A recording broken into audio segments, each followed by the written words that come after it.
Children. The morning Ivy Calloway signed her name on that marriage certificate, she told herself it was just a piece of paper.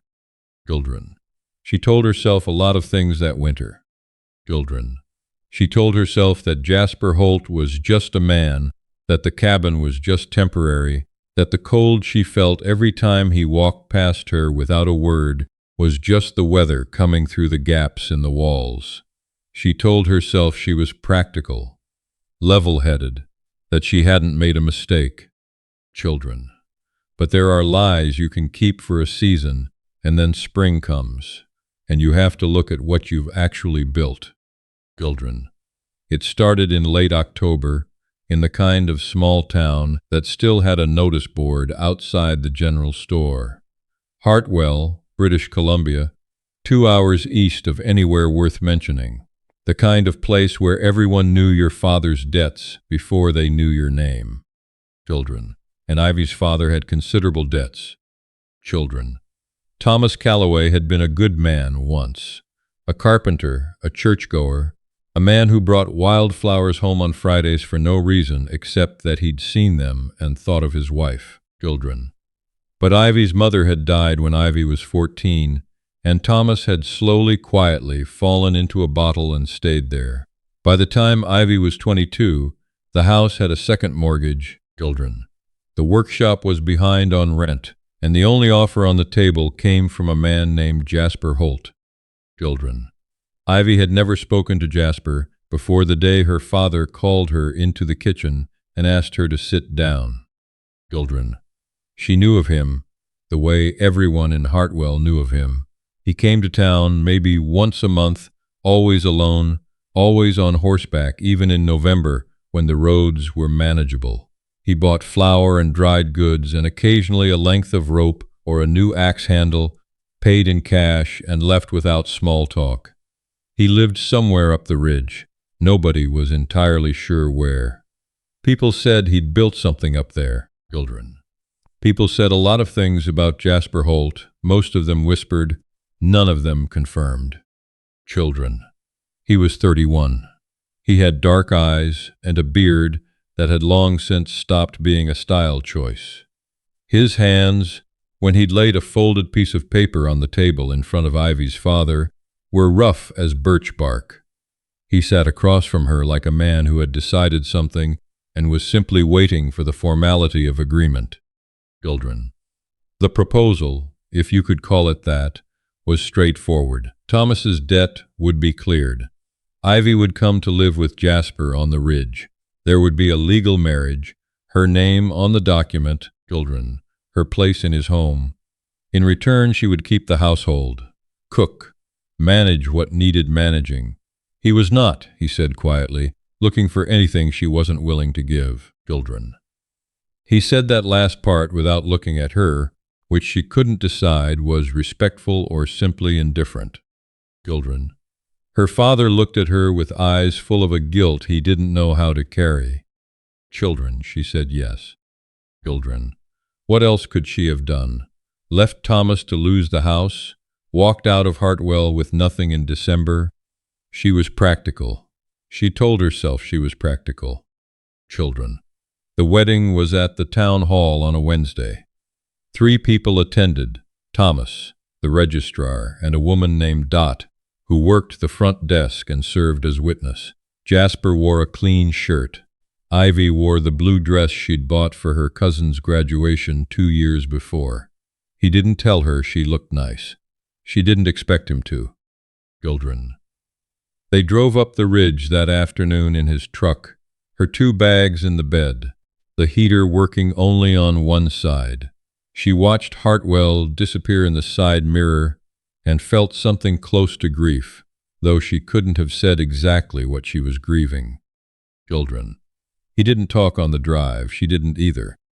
The road turned to gravel, then to a packed dirt track winding up through spruce and pine so dense. The light went gray and flat. She gripped the door handle and said nothing. Children. The cabin appeared around a bend. Children. It was small. 1 story, weathered siding, a woodpile stacked against the east wall, taller than she was. a rusted weather vane on the roof, a single light burning in the window, which meant he'd left it on before he came to collect her, which was the first thing she noticed that didn't fit her picture of him. Children. He carried her bags inside without being asked. The cabin had a kitchen, a main room with a narrow hallway, and 2 doors. He showed her to the first door. A bedroom, plain but clean, a wool blanket folded at the foot of the bed. Then he gestured vaguely at the second door, which he left closed. Children. That's mine, he said. Children. All right, she said. Children. He made coffee. They sat across from each other at the kitchen table for 11 minutes. She counted, because she needed something to do. And then he stood, said he had to check on the generator, and went outside. She sat alone in a stranger's cabin at the top of a ridge she didn't know, listening to the wind come off the mountains, and for the first time all day let herself feel how afraid she was. Children. The first weeks were a negotiation conducted entirely in silence. Children. She found the rhythm of the cabin by trial. He rose before her. She'd hear the stove catch, hear him pull on his boots, and was outside by the time she came into the kitchen. She made breakfast. He came in, ate, thanked her in the way a person thanks a stranger holding a door, and left again. She cleaned. She read the few books on the shelf. She walked the perimeter of the clearing until the cold drove her back in. Children. He was never cruel. She kept braced for the moment the mask came off, for the raised voice or the dismissive hand. It didn't come. He was simply absent. Present in body, children. Somewhere else entirely in every other way. He answered questions with the minimum required words. He didn't ask her anything about herself. He worked from first light until the dark came early, children. Doing things out in the trees she couldn't fully track, cutting, hauling, maintaining something she couldn't see. Children. Once in the second week she asked him where he went. Children. He looked at her for a moment, and she had the strange sense he was deciding how much honesty to offer. Children. South Trail, he said. Children. What's down there? Children. A pause. Work. Children. She didn't ask again. She told herself she didn't care. Children. But she did notice things, the way you notice things, when you have too much time and too little conversation. Children. She noticed that the coffee was always good, that he'd bought the expensive kind without her having to ask, that the woodpile never dropped below a certain level. Children. Which meant he was out there restocking it in the dark after she'd gone to bed, that he'd left a pair of insulated boots by the door in her size without mentioning where they'd come from. Children. That when the wind picked up one night and a shutter came loose and banged against the wall, he was outside fixing it before she'd fully woken. Children. He was not, she began to think, a man who expressed himself in words. Children. There was a night in early December when the temperature dropped sharply, and the pipes in the kitchen groaned, and she came out in the dark, worried, children, and found him already there with a heat lamp angled under the sink. He was kneeling on the floor in his long underwear and wool socks, utterly unself-conscious, children, talking quietly to himself or to the pipes, she wasn't sure which. She stood in the doorway and watched him for a moment before he heard her. Children. He turned. For just a second, caught off guard, his face was different, open in a way it wasn't during daylight. Then it closed again. Children. Go back to bed, he said. I've got it. Children. I can help. Children. You can't do anything more than I'm already doing. Children. It wasn't said unkindly. It was just true. She went back to bed and lay there listening to him work, and she thought, I don't know this man at all. And then, a few minutes later, a quieter thought she didn't fully examine, but I don't think he's what I assumed. Children. The question she circled back to always was why. Children. Why had he made the arrangement? He was not a lonely man, or if he was, he'd built his solitude too carefully to dismantle it with a stranger. He didn't seem to need her company. He didn't seem to need much of anything. So why bring her here? Why pay her father's debt? Take on the complication, make it legal. Children, she asked him once, directly. It was a Sunday in mid-December, after a dinner that had gone quieter than usual, and she'd had enough of not knowing. Children, why did you do this, she said. The arrangement, the marriage, why me? Children, he looked at his coffee cup for a long time. Children, your father needed help, he said. Children, lots of people need help. You could have just given him the money. Children, that's not how it works. Children, what do you mean? Children, he looked up then. Money given without accountability gets spent and the problem comes back. A man needs to know someone's watching, someone he cares about. Children. She sat with that. It was a strange kind of logic, and stranger still that it didn't seem to be about her at all. She was, in his mind, perhaps, not a wife so much as a safeguard, a reason for her father to stay straight. The thought should have stung more than it did. Children. And what do you get out of it? She asked. Children. He was quiet for so long she thought he wasn't going to answer. Children. Company, he said finally, sometimes. Children. December became January. Children. She stopped counting the minutes at the table. There was no dramatic shift, nothing she could point to and say, that was the moment. It was more like the way ice thaws, slowly, imperceptibly, and then one morning you step outside and the sound of the world is different. Children. She started leaving his coffee on the stove instead of on the table, because she noticed he poured himself a second cup when he thought she wasn't watching, and the table cup went cold. He noticed she noticed, and something passed between them that was almost acknowledgement. Children. He started talking at dinner. Not a lot, a sentence here, a half-finished observation about the weather or the trees or something he'd read. She answered. He'd look at her like he was filing her responses somewhere, carefully. Children. She asked about the ridge, and this time he told her. There were about 40 acres he managed. Timber mostly. Some of it leased to a small operation. Some of it just his. He'd inherited it from his uncle at 23 and spent the years since turning it into something. She asked what kind of something, and he gave a short, private sort of smile that she hadn't seen before. Children. You'll see, he said. Children. When? Children. When the snow clears the south trail enough to drive it. Children. She didn't know what that meant, but she wrote it down in the part of herself that was keeping track. Children. January brought 2 blizzards and a week of cold so absolute that even Jasper didn't go further than the woodpile.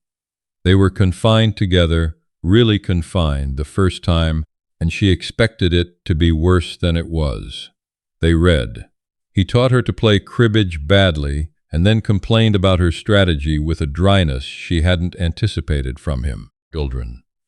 She discovered he could cook one thing well. A venison stew he made with dried juniper berries and an unreasonable amount of conviction, and that he was particular about it in a way that was almost endearing. Children. One evening she found him standing at the window watching the snow, and she came to stand beside him and watch too. And neither of them spoke, and it was the least lonely she'd felt in months. Children. She didn't say that out loud. She wasn't sure what to do with it. Children. But she stopped dreading mornings, and that felt significant. Children. There was a night in late January that cracked something open between them. Children. She'd gotten a letter from her father, the first since she'd left. It was short, his handwriting shaky, saying he was fine. The workshop was still standing. He was sorry. The word sorry was underlined twice. She read it in the kitchen and then sat there for a while in the particular stillness that descends when grief and relief arrive at the same time. Children. Jasper came in from outside and stopped in the doorway when he saw her face. Children. He didn't ask what was wrong. He got 2 mugs, poured the last of the coffee, set one in front of her, and sat down across from her. That was all. He just sat there, not asking, not filling the silence with noise, just present in a way that managed to be both respectful and warm. Children. After a long time she said, "It's from my dad." Children. "I know," he said. Children. She looked up. "You wrote to him." Children. "I asked Dot to post a letter telling him you were settled. That it was decent up here, I thought." He stopped, looked at his mug. "I thought he might need to know." Children. She didn't know what to say to that.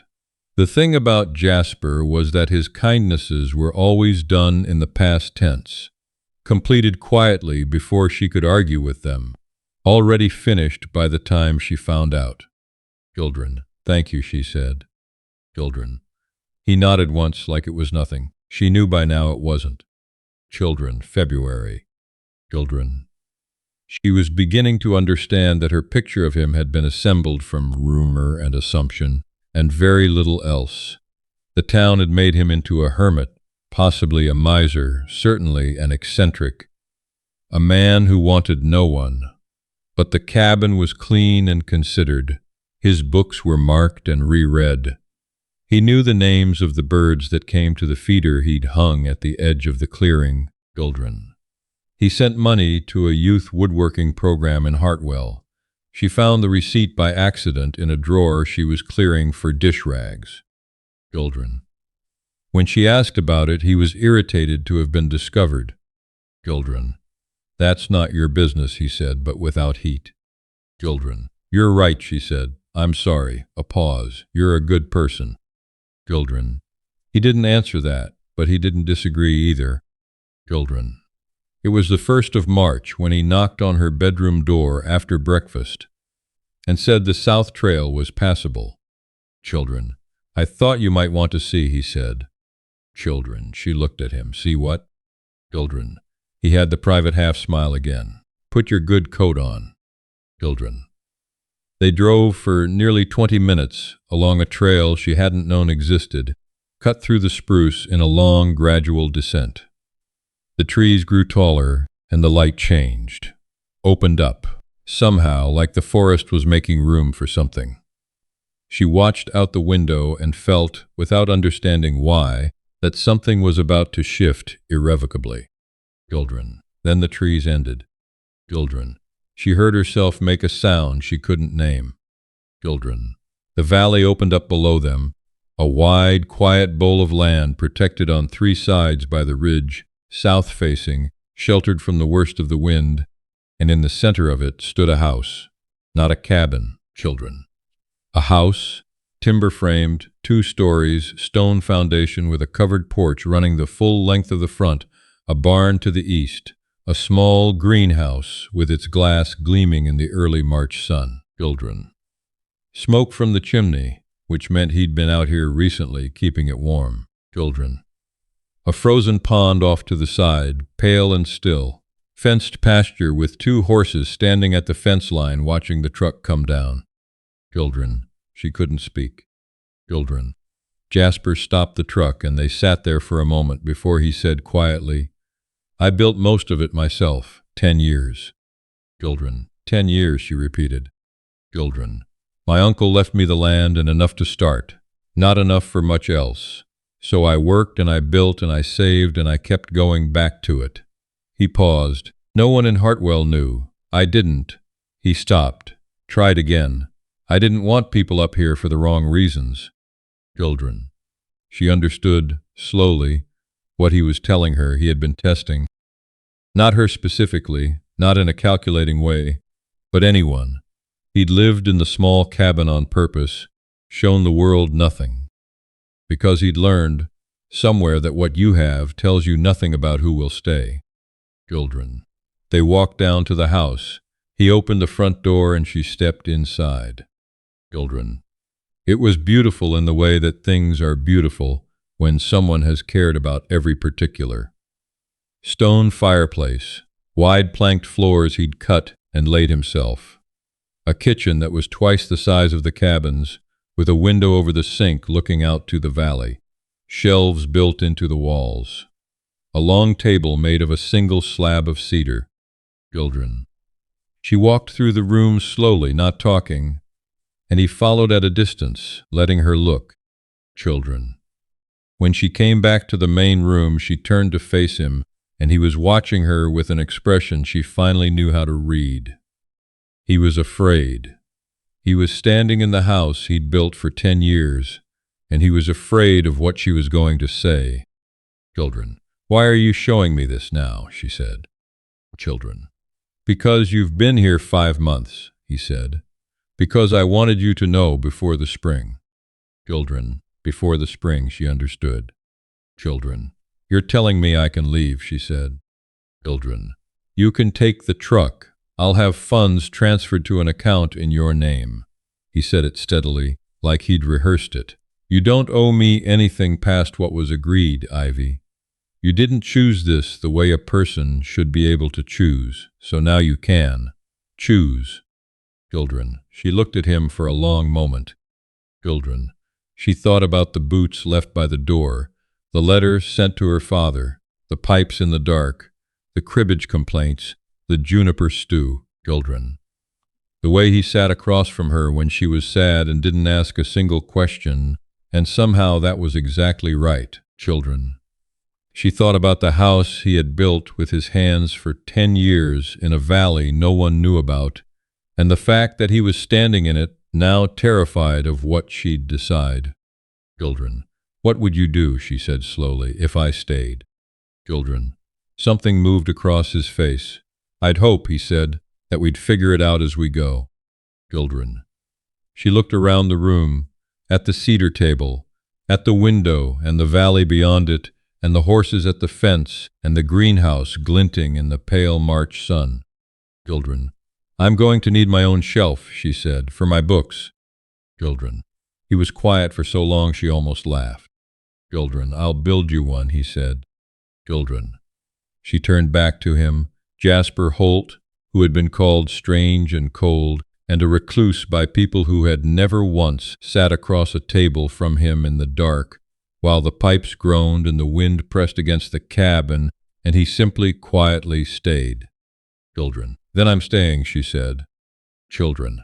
He nodded once, and then, for the first time since she'd known him, he smiled, a full, real, unhurried smile that changed his entire face, and she thought, I've been looking at the wrong picture of this man for 5 months. Children. Outside, the snow was beginning to melt at the edges. The horses shifted at the fence. Somewhere in the spruce above them, a bird she didn't know the name of was singing like the cold was already behind them. Children. She thought it probably was. Children. I keep thinking about the boots. Children. Not the house, not the valley, not even the moment Jasper told Ivy she could leave. The boots, left by the door in her size, no explanation, no expectation of gratitude. That's the detail that stays with me, because that's where his character actually lived. Not in the grand gesture, but in the quiet, repeated choice to do the right thing when nobody was watching and nobody would thank him for it. Children. We talk a lot about trust like it's something you decide to give, like it's a door you walk through. But I think Ivy's story shows us something different, that trust is something you earn through accumulation. Children. Every morning Jasper restocked that woodpile. Every night he fixed what was broken before she could worry about it. He didn't tell her who he was. He showed her slowly, in the dark, in the cold. Children. In the small, unremarkable moments that don't look like anything until you add them all up. Children. That's what integrity actually looks like, I think. Not the speech you give when everyone's listening, the thing you do at 2 a.m. with a heat lamp and nobody watching. Children. And Ivy, she had her own kind of strength to find. She went up that ridge carrying resentment like luggage, and honestly, who could blame her? She hadn't chosen any of it. Children. But she was smart enough to keep looking, to stay curious about a man the whole town had already decided on. She noticed the coffee. She noticed the letter to her father. Children. She paid attention when it would have been easier to stay inside her own hurt and not look up. Children. That kind of clear-eyed honesty with yourself, the willingness to say, maybe I had this wrong, takes more courage than most people give it credit for. Children. Thomas, her father, is the part of this story I find hardest to sit with, because his failure wasn't malicious. It was just weakness. Children. Compounding quietly over years until his daughter was the one paying the price. I don't think that's a story about a bad man. Children. I think it's a story about what happens when we stop holding ourselves accountable, when we let one hard season become an excuse and then a habit and then a life. The cost of that rarely falls on us alone. Children. What changes the equation, in the end, is that Jasper understood something most people don't. That comfort given without accountability doesn't actually help anyone. He cleared Thomas's debt, but he structured it so there was someone Thomas cared about watching. That's not cruelty. That's a kind of wisdom that takes years and probably some personal loss to arrive at. Children. I think about the kind of life Jasper built. 10 years, alone on that ridge, working towards something no one could see yet, not asking for recognition, not cutting corners because no one would know. That kind of persistence, the kind that doesn't need an audience, is rare, and it quietly, over time, becomes the foundation that holds everything else up. Children. The valley was always there. The house was always there. He just needed to know that whoever stood in it with him had chosen him for the right reasons. Children. I think most of us want that. I think most of us are in our own way still building.